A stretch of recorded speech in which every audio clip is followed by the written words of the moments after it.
Hi, I'm David Franklin, and you're listening to Episode 3 of Season 2 of the Shintaido of America podcast. Shintaido, in case you haven't heard this word, is an amazing body movement practice, a dynamic and creative holistic health exercise invented in Japan in the 1960s. Shintaido can be a way to open up to a deeper connection with ourselves, with our communities, and with nature. In the third episode of Season 2, you're going to hear Chapters 3 and 4 of Michael Thompson's autobiography, Untying Knots. Michael is one of only 4 master instructors of Shintaido in the world today, the only non-Japanese master instructor, and significantly, the only master instructor who had no prior background in martial arts before starting to practice Shintaido. Later, he was to study Shintaido in Japan with the founder of the discipline, Hiroyuki Aoki, but in Chapters 3 and 4, he describes his first encounters with this unique movement art. Okay, ready? Here we go. Untying Knots, a Shintaido Chronicle by Michael Thompson. Chapter 3, Marc Bassis and something called Shintaido. There was a third item on my Paris agenda. I happened to see a large poster advertising something called Shintaido, taught by Marc Bassis, former European karate champion. It was being offered in a dojo, conveniently located right around the corner from where I was staying. I had no idea what Shintaido was, but assumed it was an obscure style of karate. I thought that by getting involved in some kind of martial art, I could reclaim my body, which had suffered from a lack of exercise and overindulgence of the last 10 years or so. It would also be a good way to confront my paralyzing fear of physical violence. When I met Marc, he seemed very pleased, even flattered, that an American was interested in joining his class. Anyone who has experienced the reception accorded to foreigners, especially Americans, by the French, will understand how gratified I was by his interest and civility. It turned out that it was a particularly low point in his teaching career. He was 5 or 6 years younger than I, and had been a successful teacher of karate all of his adult life, at one point having more than 100 students all over France. He had been an adherent of the Shotokai school of karate, founded by Master Egami in Japan.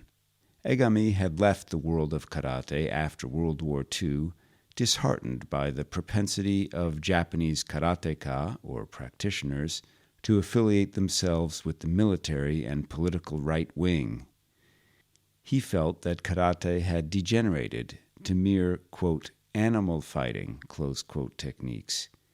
He had a very estimable reputation in karate circles, however, and in the 50s some young practitioners got together and decided to approach him about becoming their teacher. He agreed after a good deal of persuasion. A club was organized at Chuo University in Tokyo, where most of the original teachers of Shintaido later were to receive their training. The karate movements developed and transmitted by Egami were much more expansive and fluid than what was currently fashionable. Even today, most people associate karate movement with short punches accompanied by simian grunts, along with photogenic sidekicks. If you watch a karate competition, you will see that the movements are largely defensive and designed only to incapacitate an opponent when an opening is perceived. I personally find this much less effective or aesthetic than straight-on boxing. If this kind of karate were presented merely as a means of self-defense or street fighting, as is generally done in this country, there might have been little or no problem, but it was usually embellished with references to spirituality and the Japanese soul. Part of this is due to the addition of the Japanese suffix do, path or way, to the name of the discipline, such as karate-do, implying that it is more than mere technique, as in the case of jujitsu, jitsu meaning technique, and the word do implies that it is endowed with quasi-mystical meaning. Egami believed that karate was in fact a do, but that the popular version did not reflect this. He softened the sadistic hazing of junior students by seniors while insisting on a hard and purifying keiko, or practice, and went back to what he considered the original movements, which were more meditative and expressive. Those interested in more detail concerning this chapter of Shintaido are referred to Shintaido, The Body is a Message of the Universe, also available in the previous episodes of this podcast. Hiroyuki Aoki was Egami's top deshi, or disciple, a drama student who had taken up karate in order to add a new dimension to his acting abilities. But he soon became completely immersed in this new activity and later put it, "I went for wool and came back shorn." The Shotokai school flourished, but Aoki was as much artist as martial artist and was eager to embark on his own path, something almost completely unheard of in Japan for someone so young. He was then in his late 20s. In fact, his attitude was heretical, even in Egami's school, which was much more liberal than most. As a final assignment, Egami had sent Aoki on a mission to study karate kata, a series of formal attack and receiving forms all over Japan, and to make a photographic compendium of what he discovered. This resulted in the untranslated book Karate-Do for Professionals. Since Aoki had to pose for 99% of the photographs, his body took a beating, aging him by 20 years, he later said. But he had fulfilled his obligations to his sensei or teacher and left Egami in order to start his own movement. Many of Egami's top students went with him, including Marc, Ken Waite, a karate black belt from England, and later Egami's own son. Aoki formally named his new form Shintaido in 1972. All of Marc's students had been affiliated with the French branch of Shotokai, and when he left, they had to make a choice. Most of them are what we would call jocks and not much interested in artistic or philosophical explorations. They had learned that Shotokai was the best and strongest form of karate, and that is all they wanted. So most of them parted ways with Marc when he decided to follow Aoki. The latter's creation, Shintaido, no longer looked much like a martial art and featured bizarre and unrecognizable forms that seemed of little practical use. As a result, only a handful of Marc's students decided to follow him, influenced mostly by his strong and charismatic personality, because they really had no more idea of what Shintaido was all about than I did. You've just been listening to Chapter 3 of Michael Thompson's Untying Knots, and this is the Shintaido of America podcast. I'm David Franklin. We're about to hear Chapter 4, but before we get to that, if you're enjoying today's podcast, the most important thing you can do to help out is to tell people about us. I want to give a big shout out to those of you who have already shared the podcast on social media and who gave us a good rating on whichever podcasting app you're using. If you haven't done that yet, it would be great if you could just hit pause and do that right now. Share the podcast on social media and give us a good rating, and then hit play again. I'll wait.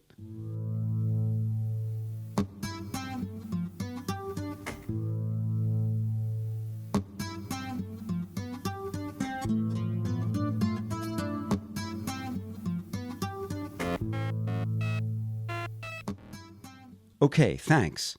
On with the show. Chapter 4, Hop Till You Drop. When I started practicing Shintaido, as of this writing more than 20 years ago, I thought it consisted of a lot of weird and difficult exercises preparatory to getting to the meaty stuff, kicks and punches. Given the lack of conditioning and stiffness of my body, I could appreciate the necessity for strengthening and flexibility practice, and I had read enough Zen literature to understand that the true aspirant is never impatient to get to the heart of the teaching, that some, minimal, I hoped, preparation was in order.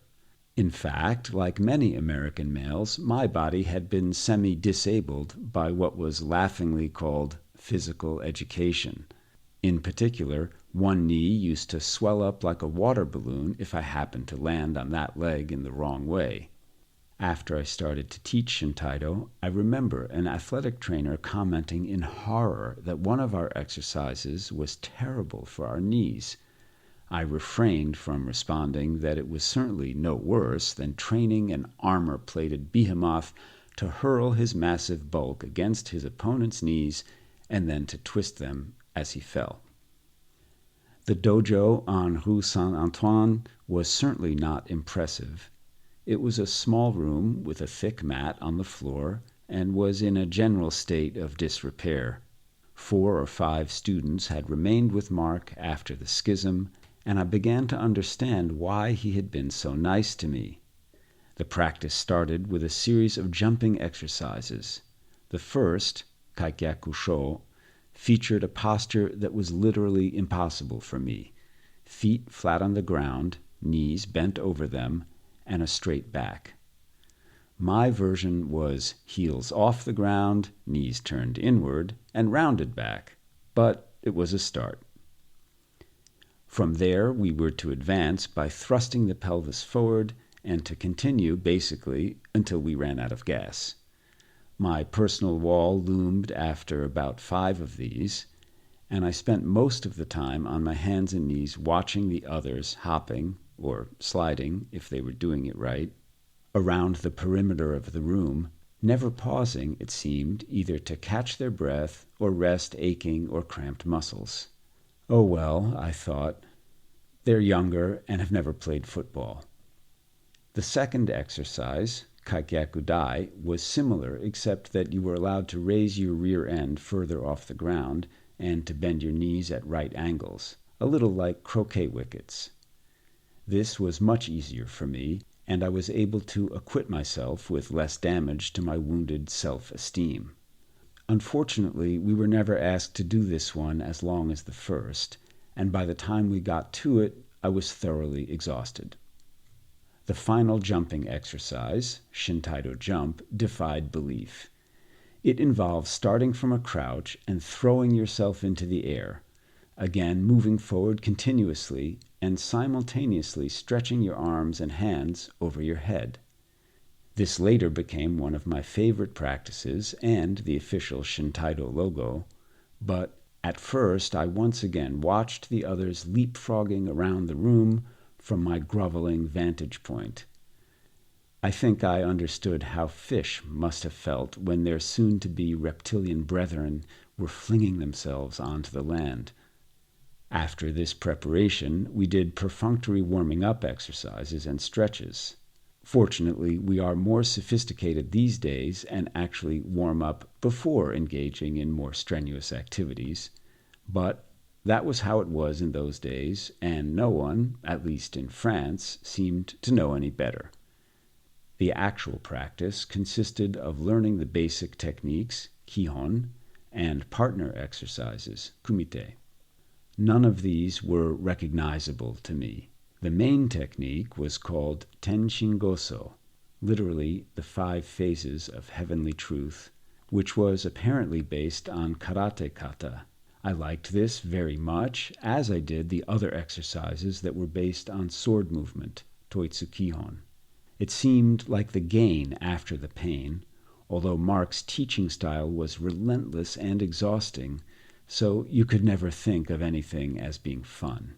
After the practice, though, we usually went out and had something to eat, which presented a bonus of giving me a chance to work on my French slang. This was to be my life for the next 2 years. The 2 weeks with my friends at the Rue Saint-Paul became 1 month, then 2. I lived there for the entire 2 years and was the last of the 3 of us to leave. We used to joke that if the landlord ever came by to check up on the place, they would tell him that I was de passage, just passing through. He never did, and the only ill effect is that to this day I cannot bear to listen to the Messiah. In this new life, I was attending 2 or 3 practices a week. In addition, Marc led gashku, retreats, all over France. Two of my main frustrations during my 2 student years in France had been, first, that I was never able to meet any French people, and second, that I hadn't had the opportunity to travel much. Now, about once a month, we would drive to different locations, Normandy, Bordeaux, Lyon, Grenoble, and practice with local groups. Since I was the only American, I was totally immersed in French and finally learned to speak it after over 10 years of formal study. Even though it seemed a little bizarre to be running around the countryside in white costumes, yelling at the top of our lungs, doing an exercise called echo, which consists of running as fast as you can, cutting down progressively with your hands from 12 noon to 3 o'clock, while yelling "ah" as loudly as possible. Echo is translated as glory. Nonetheless, it was a good way to visit various regions of the country. Marc's personal power spot was near the little Normandy village of Beauficelle, where his mother had a country home. We would set up tents near a large pasture, usually heading up to the first practice after dinner and cleaning up, which meant not getting started until around 11 p.m. The order of the day was to start jumping, but this time it meant navigating the perimeter of a very big area full of hills, rocks, and deposits of the local denizens, cows. I often wondered what the cows thought about those white figures. We must have seemed huge, jumping, crawling, and grunting around their domain. We would do the jumping exercise kaikyakusho for about an hour, and then Marc would appear from somewhere to tell us to begin Shintaido jump.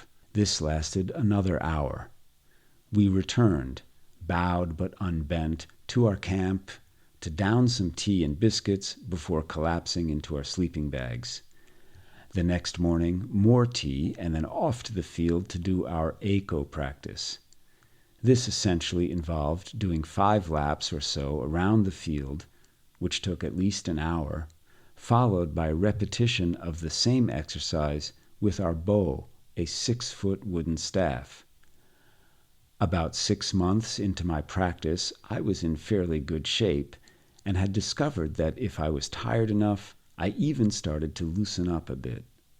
Eiko had been a real test for me because the psychotic episode I had gone through a few years previously had centered around the conviction that I had either had or was going to have a heart attack.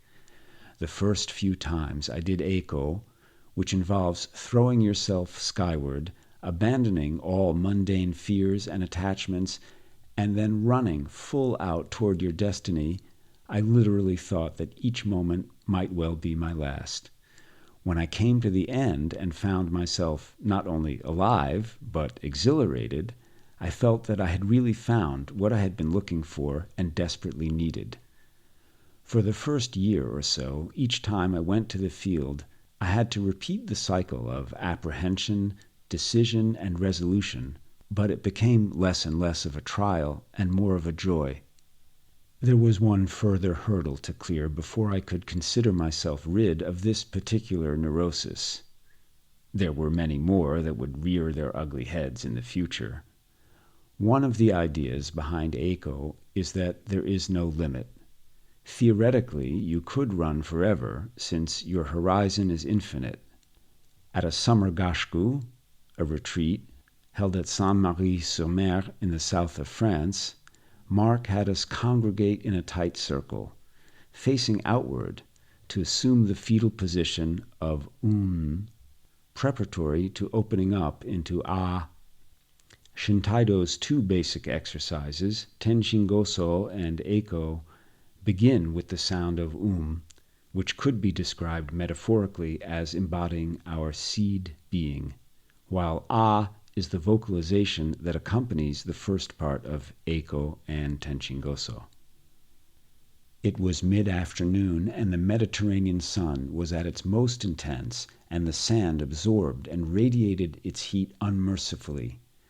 His only instruction was that we were to continue as far as we could, and given the dimensions of the beach, that could be over 2 miles. We were then to return again doing Eiko, making a potential total of 4 miles or more. I rose up into Ah, full of trepidation, and started to run, arms outstretched. After about 400 yards, my attention flagged, and I stopped. As I looked around me, I could see the other 30 or so practitioners fanning out in all directions. Other than myself, perhaps 1 or 2 beginners had stopped. Standing there, I realized that the prospect of the return trip had stopped me in my tracks. I walked back to the starting point, completely demoralized. Marc demanded an explanation, and all I could say was that I couldn't see the point of it all. Obviously, this didn't satisfy him, or me, for that matter. I felt as if there had been a mountain to climb, and I had not given myself the chance to reach the summit. The next morning's keiko, or practice, was uneventful, but that afternoon we were told to repeat the previous day's eiko practice. This time I was determined not to miss my chance, and took off totally focused on the afternoon sky. And I kept going until I came to some kind of finishing point, turned around, and headed back. When I got back, there was no doubt that I had surmounted that particular hurdle and had learned that no reason was necessary for challenging a mountain, or any task for that matter, other than the fact that it is there. Doing Eiko was an opportunity to come face to face with your true self. This was the aspect of Shintaido that was to stick with me for the next few years. This is the Shintaido of America podcast. You've just been hearing Chapter 4 of Michael Thompson's Untying Knots, and I'm Shintaido instructor David Franklin. We're nearly done, but be sure to listen through to the end of the credits for the cherry. Before the cherry, I'm going to pass the hat around among you who are hearing the sound of my voice and do a bit of busking here on the information superhighway. Shintaido of America is a totally member-supported nonprofit organization, and there are many ways to support our truly micro-budget production of educational materials. And I really mean that. We produce a huge amount of content on volunteer power, but some things just require a few bucks in the bank. So one way is to make a one-time donation in any amount, or to become a member of Shintaido of America for $60 per year if you're hearing this in 2023. It would mean a great deal to our hard-working team. You can do that, sign up for our free email newsletter, and also find all kinds of free educational resources at our website, where you can also find all the previous episodes of this podcast, which is www.shintaido.org. That's www.shintaido.org. That's whiskey Sierra Hotel India November Tango Alpha India Delta Oscar Romeo Golf. Got it? You can also find us on Instagram, on Facebook, and on YouTube by searching for Shintaido of America. And our email address is podcast@shintaido.org. Our episode today was recorded and edited by me, David Franklin, with support from Sarah Baker, Connie Borden, Teresa Soldatova, Jim Sterling, the Joe Zawilski Memorial Fund, and of course, the members of Shintaido of America. Thank you. Okay, here's the cherry. When I came to Shintaido 20 years ago, my world was small and my defense mechanisms huge. I hadn't had a particularly traumatic life, just the ordinary slings and arrows that everyone experiences by the time they reach 30. Then Shintaido broke down my armor and left me vulnerable, and I hated that feeling. I did not want to be vulnerable. I wanted to be safe and impervious to pain. I spent a lot of time angry, questioning, and doubtful, promising myself that I would quit. Looking back, I can see that I was angry because Shintaido didn't fix me, and I wanted an easy fix. I wanted something outside of myself to make me feel better. Well, that's not the way to grow up. Shintaido prepared me to open up to other opportunities that allowed me to grow and mature. I'm not fixed in the way I wanted to be, but my world is no longer small. It has expanded along with my Shintaido practice. Shintaido made it possible for me to let go of my old ideas and be able to change. That was a quote from an article written in 2003 by one of Michael Thompson's students, Annalie Wild, which appeared in Body Dialogue, the Shintaido Journal, number 20. And guess what? You can find back issues of Body Dialogue as well as previous episodes of this podcast, all for free, at our website, www.shintaido.org. Thanks for listening to the Shintaido of America podcast. Contents of this podcast, copyright Shintaido of America 2023. Shintaido, opening to life.